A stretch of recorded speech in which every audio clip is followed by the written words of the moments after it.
amigas y amigos de plataforma, es un gusto estar de nuevo con ustedes. Un saludo a los estudiantes de la sección 11 de Realidad Nacional de la Universidad Tecnológica que miran cada semana este programa, y asimismo también un saludo a los estudiantes de Sociología General de la sección 02 de la Escuela de Ciencias Sociales de la Universidad de El Salvador. Voy a hacer saludos nada más, saludos nacionales, un saludo a todas las personas que me han escrito y que sé que siguen este programa en Cuscatancingo mexicano y la famosa y gloriosa colonia Sacamil. Antes de entrar con los temas de este día, quiero decirles que la semana pasada les presenté el libro de Ricardo Rivera, Tiempos de Transición, y se me olvidó decirles que voy a dejarlo aquí en la recepción para que aquel que venga pueda reclamarlo. Entonces el libro de Ricardo Rivera, Tiempos de Transición, estará en la recepción de TVX. Vamos a hablar principalmente de dos temas. En primer lugar, vamos a hablar de la propuesta que hace el presidente electo Nayib Bukele sobre la reorientación de los fondos para la construcción del famoso Palacio Legislativo, y vamos a hablar un poco de gobernabilidad. Antes de eso quiero tocar dos cosas. En primer lugar, el tema de Venezuela es un tema que se está poniendo en todas las agendas de discusión, y acá nada más decir una cosa. Están sonando tambores de guerra intervencionistas. Nuevamente los Estados Unidos está azuzando a la comunidad internacional para justificar una intervención militar en Venezuela. Y acá hay que tener mucho cuidado, o al menos nosotros los salvadoreños debemos tener mucho cuidado. En primer lugar porque cada país debe resolver por sus propios medios y con su propia gente los problemas internos. Y en segundo lugar porque en el caso de la justificación de las intervenciones militares, en las que siempre el protagonista principal ha sido el gobierno de los Estados Unidos, siempre hay algo oscuro detrás de eso. Nosotros todavía estamos esperando, por ejemplo, la aparición de las armas de destrucción masiva que justificaron la guerra de Estados Unidos contra Irak. Pues bien, en el caso de Venezuela hay que llamar a la calma, hay que ser mesurados, hay que obtener más información y sobre todo hay que pedir que las partes en conflicto venezolanas lo resuelvan por sí solas. En segundo lugar, quiero hablar de los 178 años de creación de la Universidad de El Salvador. Esos se cumplieron el 16 de febrero. Y acá un poco hablar de la universidad y cuál ha sido todo su papel, no solo en el desarrollo científico de la sociedad, sino que también cuál ha sido su papel en la lucha por la democracia. Para mencionar nada más algunas fechas alegóricas vinculadas directamente a la Universidad de El Salvador, podemos mencionar 1932, 1944 con la huelga de brazos caídos, 1972, 1975, los 80. En todo ese periodo la Universidad de El Salvador ha sido una de las protagonistas principales en la lucha por construir la democracia en El Salvador. Es más, se le llegó a considerar en un momento determinado como la conciencia crítica de la nación, que no solo aportó vidas para construir lo que hoy llamamos una incipiente democracia, sino que también aportó mucho de sus recursos. En la década de los 80, con la intervención que se da el 26 de junio, la Universidad de El Salvador fue depredada. Es decir, equipo, libros, mobiliario, etcétera, fueron saqueados de la Universidad de El Salvador, y desde entonces ningún gobierno ha repuesto toda esa depredación de recursos que tuvimos como universidad. Es más, en los años 80 la consigna de la Universidad de El Salvador era: la Universidad de El Salvador se niega a morir. Pues bien, en este momento que se cumplen 178 años, yo espero que todo ese recurso bibliográfico y en equipo que le fue depredado a la Universidad de El Salvador sea repuesto. Y estoy esperando también que como Universidad de El Salvador exista un mayor apoyo para que podamos cumplir nuestra labor en el desarrollo científico, tecnológico y sobre todo como partícipes de la democracia. Y acá yo creo que la universidad necesita de incentivos morales. Yo esperaría que la Universidad de El Salvador, después de valorar todo el papel que ha cumplido durante casi 200 años, sea declarada al menos como patrimonio cultural de la democracia. Ese sería un incentivo moral para el mayor centro de estudios de nuestro país y también nos permitiría convertirla en lo que realmente es, ¿no?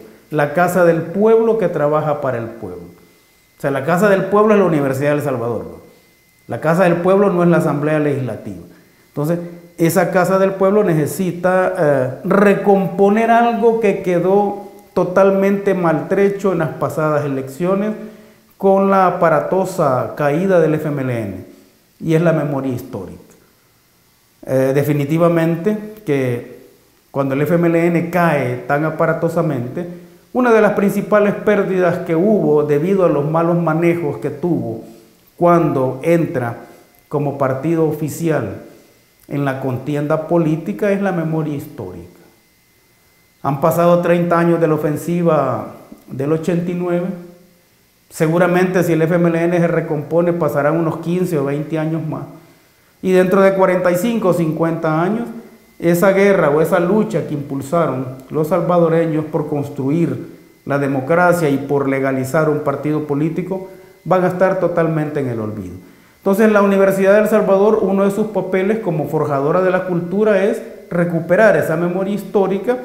Y yo creo que acá sería como muy conveniente que como universidad se tuviera un museo, el Museo de la Universidad de El Salvador, que sería el museo también de todo el camino hacia la democracia.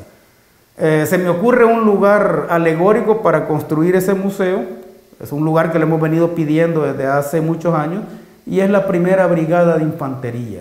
Ese cuartel ya no tiene ni tropa, ya se usa para otras cosas, y en ese lugar creo yo que alegóricamente sería conveniente que la Universidad de El Salvador pudiera tener su museo.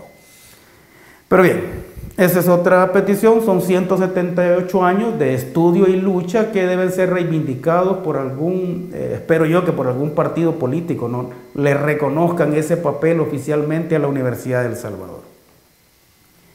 Hoy vamos a hablar del tema de la construcción del Palacio Legislativo.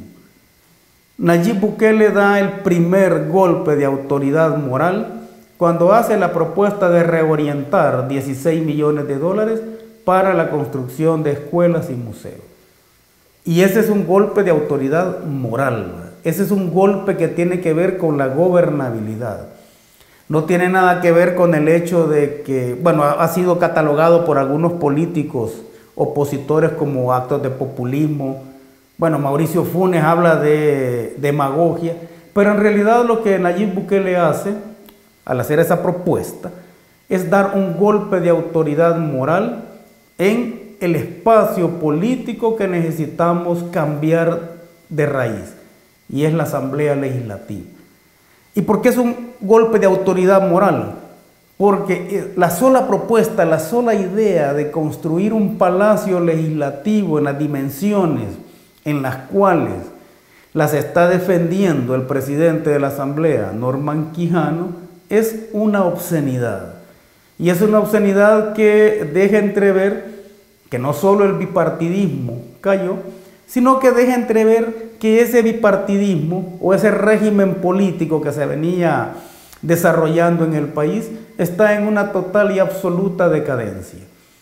La propuesta de ese Palacio Legislativo recuerda al periodo de los romanos, en los cuales Nerón manda a construir lo que él llamó una casa monumento, era la casa de oro, para sentirse él realmente como el emperador de todo el planeta. Una casa monumento rodeada de jardines, mármol, bueno, el mayor lujo posible. Entonces, pero esa fue una señal de la decadencia del Imperio Romano, y la sola propuesta de los diputados de construirse un palacio legislativo de la misma magnitud es señal de la decadencia moral y ética del régimen político y sobre todo de la Asamblea Legislativa. Ya solo falta que después de que se construya, o si se llegara a construir esa obscenidad, ese palacio al estilo de Nerón, vayan a pedir después que todos los diputados se presenten en toga y que anden descalzos caminando sobre el mármol para sentir de cerca la riqueza o la obscena concentración de la riqueza que defienden. Por un lado tenemos al pueblo viviendo en basureros o cerca de lugares altamente contaminados, es decir, sintiendo en carne propia la pobreza. Y por el otro lado tenemos lo que se ha dado en llamar, bueno, ellos se autollaman, ¿no?, la clase política de este país, que sueña con verse en un palacio de las dimensiones de los romanos. Esa es una clara manifestación de la decadencia política de este régimen. Y eso nos lleva al punto de la gobernabilidad, ¿no? Para sostener un régimen político decadente no solo se necesita de palacios de esa magnitud, ¿no?, sino que también se necesitan salarios que estén abismalmente distantes de lo que gana el salvadoreño promedio en este país, y eso es lo que hacen precisamente los políticos. No solo estamos hablando de los salarios muy elevados que se tienen en la asamblea y en los distintos puestos de gobierno, sino que también hablamos de todas aquellas prestaciones de las cuales carece el pueblo y que los hace sentir viviendo en la pobreza y a los otros los hace sentir viviendo cerca de la riqueza y por lo tanto defendiendo el régimen político que lleva a vivir en esas condiciones. Acabamos de conocer la noticia, por ejemplo, de que el Consejo Municipal y la alcaldesa de Cuscatancingo se acaban de subir el salario. ¿Qué es lo que pasa ahí? Ahí pasa lo que yo denomino como la desafinación sociológica, en el sentido de que durante las campañas electorales todos hacen alusiones a luchar por el pueblo, a trabajar por el pueblo, a reconocer las necesidades del pueblo, pero una vez estando en los lugares se olvidan de todo eso. Entonces, ¿cómo se resuelve esa desafinación sociológica que tienen el hecho de hablar de una cosa y después llegar a hacer otra? Eso se resuelve con los salarios elevados y se resuelve con ese tipo de prestaciones. Eso nos lleva entonces a que es necesario que construyamos un nuevo tipo de gobernabilidad, lo que yo he llamado la gobernabilidad cinética, en el sentido de que sea una gobernabilidad ejercida de forma flexible y ejercida entre aquellos actores principales, no solo de la cuestión política, sino que también de la cuestión social. Entonces estamos hablando de un tipo de gobernabilidad que va a transitar de lo obsceno y perverso que es actualmente esa gobernabilidad y va a transitar hacia una gobernabilidad democrática en la cual el veto social y el actor principal de la misma sea el pueblo, sean los votantes. Norman Quijano dijo que el presidente electo Nayib Bukele no tenía por qué llegar a mandar a la Asamblea Legislativa. Entonces cambiemos la situación, ¿no? Nosotros como población, nosotros como votantes, electores, hayamos votado o no por esas fracciones y esas personas que están actualmente en la Asamblea Legislativa, podemos mandar un mensaje exigiendo que se dé esa reacomodación de fondo. Y al final, si se puede o no se puede hacerlo, el punto no es ese. El punto es cómo es que concibieron esa idea. El punto es cómo todos los diputados, porque nadie había dicho nada hasta el momento, cómo todos los diputados aceptaban ese tipo de obscenidad simbólica de construirse un palacio de esa magnitud. Entonces, bueno, obviamente algunos diputados han cambiado su discurso porque están pensando en que de no hacerlo, en las próximas elecciones van para afuera. Y espero que muchos de ellos vayan para afuera, así como aquellos alcaldes que se han recetado aumentos de salario, ¿no? Pero el punto acá es cambiar ese tipo de gobernabilidad ejercida entre partidos y pensar en una gobernabilidad cuyo veto social lo va a ejercer la población, es decir, lo vamos a ejercer nosotros. Entonces, acá encontramos una relación entre, o una gobernabilidad que se va a construir enfrentando lo político con lo social. ¿Y qué es lo que interesa más si estamos hablando de construir una revolución democrática, que es el nuevo punto de partida de todos los cambios en este país. Estamos hablando de que debe pesar más lo social. Estamos hablando de que debe pesar la inclusión, la participación, la decisión del pueblo. Estamos pensando en una gestión no solo de gobierno, sino que también en una gestión de gobernabilidad ejercida desde abajo.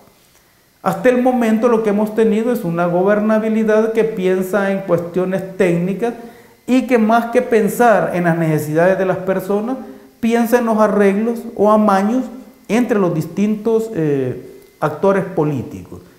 Incluso esa gobernabilidad que es conocida como una gobernabilidad convencional tenía como nombre el buen gobierno. Pero el buen gobierno en términos administrativos, y que incluso eso está en duda, ¿no? Pero no era una gobernabilidad que tomara como punto de partida las necesidades de la población. Entonces, necesitamos repensar eso. Y si repensamos la gobernabilidad y queremos ejercer una que sea de tipo inclusivo, democrática, no obscena, entonces también debemos entrar en la redefinición teórica y práctica de lo que significa ser ciudadano y de lo que significa la democracia en este país. Ciertamente existen varios tipos de ciudadanía, ¿no? No todos los ciudadanos somos iguales, no todos los ciudadanos somos tratados de la misma forma, no todos los ciudadanos estamos cercanos en nuestro salario. Hay una diferencia abismal entre lo que gana, qué sé yo, un diputado o un magistrado de la Corte Suprema de Justicia y lo que ganan las personas que están en las maquilas e incluso lo que ganan los profesores, que son la base fundamental de todo cambio en cualquier país, no importa la ideología del gobierno que esté conduciendo en ese momento. Entonces, si estamos hablando de eso, estamos hablando de una gobernabilidad que reivindique o modernice el concepto mismo de ciudadanía y se base en el papel principal de lo que significa ser ciudadano, es decir, que nuestra voz y que nuestras necesidades no solo sean escuchadas, sino que también sean resueltas. Estamos hablando entonces de una readecuación de ciudadanía, una readecuación del concepto de democracia y al final eso nos va a convertir en una comunidad política que va a ser una comunidad más inteligente a la hora de votar. La llegada de Nayib Bukele y de nuevas ideas al gobierno definitivamente ha puesto en jaque no solo al bipartidismo, que esperamos que ya esté en sus últimos días, sino que también al régimen político. Un régimen político cínico al pretender construirse esos espacios para su trabajo, sino que también un régimen político oscuro que hace de los ciudadanos, que hace de los votantes simples instrumentos para llegar a esos puestos. Eso lo debemos cambiar. Entonces, ¿qué es lo que debemos firmar? No solo un nuevo pacto social que mejore las condiciones de vida de la población, sino que también debemos firmar un nuevo pacto de gobernabilidad en el cual el referente principal sea la población. Yo espero que no se construya ese palacio legislativo al estilo de Nerón. Espero que se construyan muchísimas más escuelas, museos, bibliotecas en este país, porque eso nos va a convertir en una población mucho más crítica a la hora de ejercer el voto. Eso es lo que esperamos del nuevo gobierno. Muchas gracias.